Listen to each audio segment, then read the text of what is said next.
लोकसभा चुनाव अनुमान बेनीवाल लड़ेंगे इस बार। देख लेंगे अब और कौन लड़ेगा, तो यहाँ हम ही लड़ेंगे। हम मतलब हमारी टीम लड़ेगी, जीतेंगे, बीजेपी को परास्त करेंगे, हराएंगे। कि हमने राजस्थान के अंदर एएसपी आरएलपी गठबंधन ने मजबूती से करीब 125 प्रत्याशी लड़ाए और हमारे प्रत्याशियों का अच्छा प्रदर्शन रहा था। और ये राजस्थान के अंदर जो बीजेपी का तूफान चल रहा था, इसे आरएलपी एएसपी गठबंधन ने रोक दिया और एक मजबूत विपक्ष राजस्थान के अंदर खड़ा कर दिया, जो पूरे नतीजे शायद करीब करीब आगे होंगे। इस बार राजस्थान की विधानसभा के अंदर मजबूती से विपक्ष की भूमिका हम लोग निभाएंगे, मजबूती से लड़ेंगे।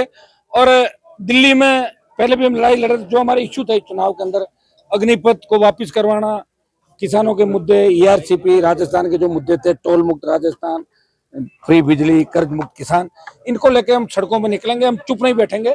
और लोग ये जो यहाँ कमी रही है विधानसभा के चुनाव में, लोकसभा चुनाव के अंदर भारतीय जनता पार्टी को कोशिश करेंगे कि 25-0 यहाँ पे करते हैं, बीजेपी को 25 सीटें हराएं राजस्थान का। जिस तरह से लो मार्जिन मुकाबला रहा, क्या आपको चलता रहता है। सुनिए मेरी बात, ये आप ये क्यों नहीं देख रहे हो? 7वीं जीत है लगातार।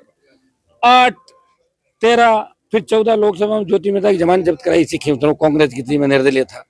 18, फिर 19, फिर छोटा भाई 19 और फिर 23। ये राजस्थान में सबसे मजबूत अगर इलाका है, मजबूत जनता है, मजबूत तो खींच सर गए। इन्होंने साबित किया कि हमारे नेता को हम ठीक है, कुछ छोटा मोटा बीच में आगे पीछे होते रहे, लेकिन मजबूती से सर्व समाज ने वोट डाला। वोटों का दुर्विकरण जिस हिसाब से होना था, वो वोट एक जगह पड़ गया।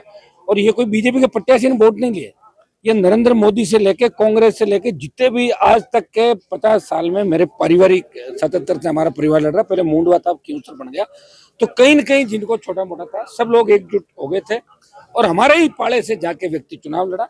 तो 7-8, 10 हजार वोट निश्चित रूप जानते हो, मेरे साथ रहा 20 साल से, व्यक्ति 7-8 हजार वोट खराब करता, जीत का अंतर 20 हजार रहता। और चूंकि मैं खुद इलाके के अंदर नहीं आ पाया था, मैंने 2-3 रैलियां ही करी और छोटा भाई नारायण और पूरी टीम यहाँ चुनाव लड़ रही थी।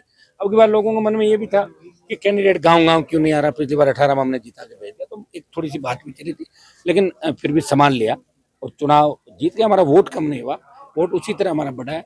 ठीक है, विरोधी जो वोट है वो एक जगह आ गया। उपचुनाव के अंदर भी जीत 4.5-5 हजार थी, जो शायद अब 2,000 रुपए की, कोई फर्क नहीं। अब की बार अप और करेंगे। लोकसभा नागौर विधानसभा में आरएलपी लड़ी नहीं थी, आरएलपी जो चाहती थी हो गया नागौर विधानसभा और एक नागौर में ही नहीं हुआ, करीब 15 जगह ऐसे लोगों का इलाज कर दिया जिन्होंने सोचा नहीं होगा, जो कहते थे हम कभी नहीं हारेंगे, उनको घर बिठा दिया राजस्थान। लोकसभा चुनाव अनुमान बेनीवाल लड़ेंगे इस बार। देख लेंगे अब और कौन लड़ेगा, तो यहाँ हम ही लड़ेंगे। हम मतलब हमारी टीम लड़ेगी, जीतेंगे, बीजेपी को परास्त करेंगे, हराएंगे।